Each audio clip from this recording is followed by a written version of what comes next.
Hey Unconventionalists, Cassidy here with Living Unconventionally, and welcome back to my channel. Hey, I'm recording a video here today from a lot of questions I get over on my Instagram page, which is how to plan your first trip abroad with little kids, okay? So we're talking toddlers, probably their first trip abroad. So the first step to taking a trip abroad with your kids is definitely going to be getting a passport. We're American. If you're American, the cost for getting a passport is still underneath $120, I believe, for minors. The passport will last 5 years, whereas your adult passport lasts for 10 years. So you do need to get them updated more frequently, which is probably for the best. Our youngest son got his passport photo taken at like 2 months old, and now he's 3 and already looks vastly different. So passports are the first step. You can apply for your passport or your child's passport at your local post office. Things you'll need will be 2 forms of ID. This will be like a birth certificate, an insurance card. I know it's hard to get forms of ID when they're that small, social security cards, stuff like that. You're also going to need passport photos taken prior to arriving and submitting your application. You can get your passport photos done at most coffee shops. You can get them done at Walgreens. Just call ahead and make an appointment in their photo area. Blech. The last thing you'll need obviously is the application fee. Get that all sent in. I've heard passports are backed up right now just because pandemic and all that, but not sure. 6 to 8 weeks I think is standard. Just make sure you apply with plenty of time in advance before your trip, because it's really stressful to wait around on the government for things like that. My step 2 for planning your first trip abroad with kids is a little bit different than what I think a lot of people tell you to do. And I'm gonna say pick when you're gonna go first. Unfortunately, most of us are limited by our time restrictions, which means we are only allowed to travel for maybe a 2-week period, or we're only allowed to travel over Christmas, or, you know, what have you. Whatever your time and your schedule permits between your work, your school, and your everyday obligations. I like to start with when to make sure I'm going somewhere I want to be when I want to be there. Personally, I would love to see Iceland one day, but I'm not going to go to Iceland in January because I hate being cold. So that's why I'm telling you to start with when. Now, once you've figured out when you're able to go, and again, that's totally different for everyone, whatever your life permits, when are you able to go? Once you've established that, you can begin your Google search of best places to visit in May, or best places to visit for Christmas, or, you know, most magical places, Christmas, you know, experiences for families, or something like that.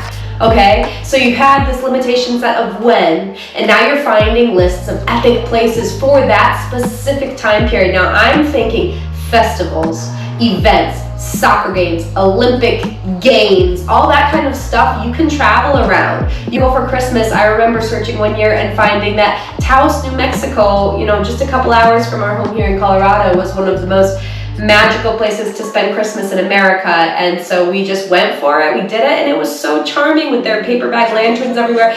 Personally, had no interest in going to Taos before that, but that is why I think it is so important to be flexible and be open when it comes to booking family travel. There are so many incredible places out there, and so many of them that you don't know about.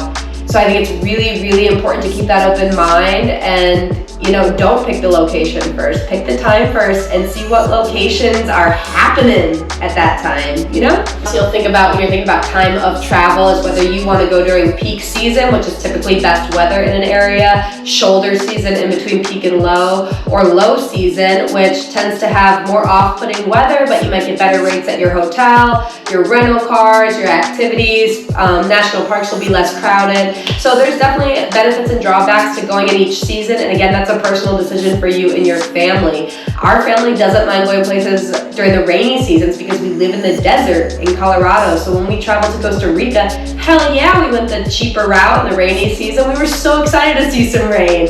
Okay, so that's you. When is the best time to go? When you look through the blog posts, you'll also start to notice trends about like what things are standing out to people in these locations. These are the big tourist reasons people go these places.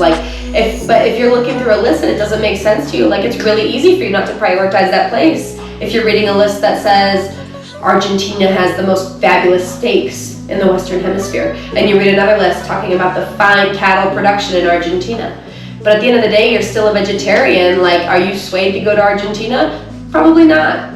Activities that stand out as something that your family would enjoy. My family really enjoys outdoor activities, especially when traveling. You know, we're not really into the museums right now or the historic places, the churches. We don't see all that stuff because our children are 3 and 4. Like, we go hiking, we go to the beach, we go play outside as much as we possibly can. So I know when I'm planning a trip, I need to orient it around my family getting to exercise and be outside. And that's how we're gonna have the best trip possible. Okay, so you've decided when you're going, you've decided where you're going, and now it's time to start booking. So pro tip is to do all your research on a separate device than the device you're actually going to go to book on. I typically do the research on my iPhone or on my personal MacBook Pro, which obviously is tied to my iPhone. But then when I actually go to book, I book on my partner's computer usually, just to make sure these websites aren't keeping track of my data and using it to, you know, increase the rates when I go to book. Something else I've heard to do, and I'm not sure if this is actually helpful, is to put your browser into the incognito mode. You'll know you're in the incognito mode when your browser is like black. It's like a nighttime view of your browser, and it'll open up separately. It won't be in the same window as the previous browser. And this will get rid of all your search history when you go to type in like Costa Rica. It won't remember that you just searched for Costa Rica, so it hopefully, you know, saves you a little bit of money. In my experience, the best time to book a flight has been about 2 months before the trip. But you can find a good deal anytime, and if you're watching the rates, you know, pretty regularly, and you're like, wow, this is back in that range where I'm feeling pretty good about it, like, just book it. The $10 that you think you're gonna save by waiting till the next day, like, is so not worth it, especially when the price goes up $100 the next day. Like, if it is within the range that you have already established as like a good deal, like, take the good deal and say thank you. Stay organized with your bookings. I cannot tell you how stressful it is to be in another country and not know the name of your hotel, the address of your hotel, trying to explain what part of town you're staying in to a cab driver who doesn't speak your language. The number one best travel tip I can possibly give you is to download Google Drive app on your phone, okay? Now, it's accessible on your laptop. You can plan your whole trip itinerary out with a bullet point for each day. You can keep your hotel information for each night, your confirmation codes, your addresses for places you're staying, your reservation codes, who you booked through, your booking number on like the third party if you use like an Expedia or a booking.com. You can color code it if you need. You can share the drive document with other members on the trip. I can share it with my fiance, and then I can share it back home with my dad, who's probably, you know, keeping track of us while we're gone, or keeping track of our house. He knows where we're at each day. Or if someone's trying to get a hold of us, being like, oh, well, they know we're in the Amazon jungle from this day to this day, we can see on their Google Drive doc.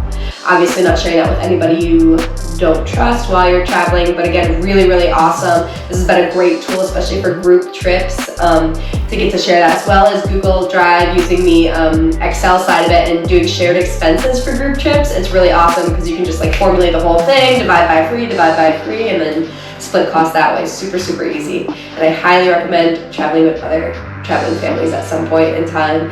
One of our favorite things to do is just to travel with friends and share that experience with them.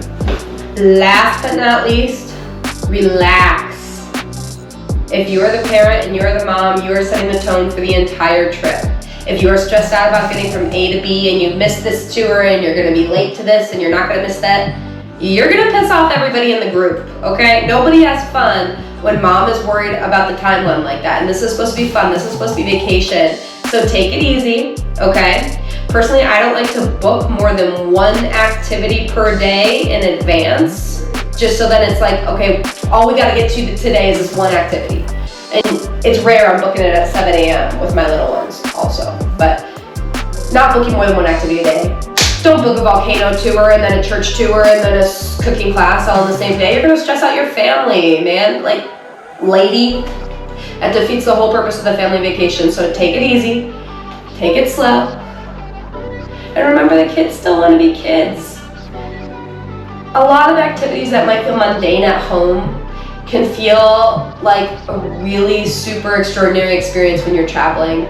Something we always want to do when we travel is find a local playground in a local grocery store, but we try to find the local playground in the morning every day so our kids can get some exercise first thing, and also connect with local kids and talk to them, or try to talk to them and play with them, and have that experience. It's super unique, and it might seem mundane at home to like be taking your kids to the playground each morning, but if you're traveling and your kids are up and bouncing around the hotel room at 7 a.m., like the hour you spend at the playground is going to set up the rest of your day for success. Like, wear them out early and they will cooperate through your day's adventures.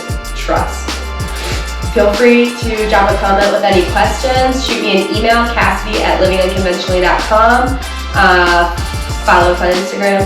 Subscribe here on YouTube, hit the bell, all those things, and see you soon.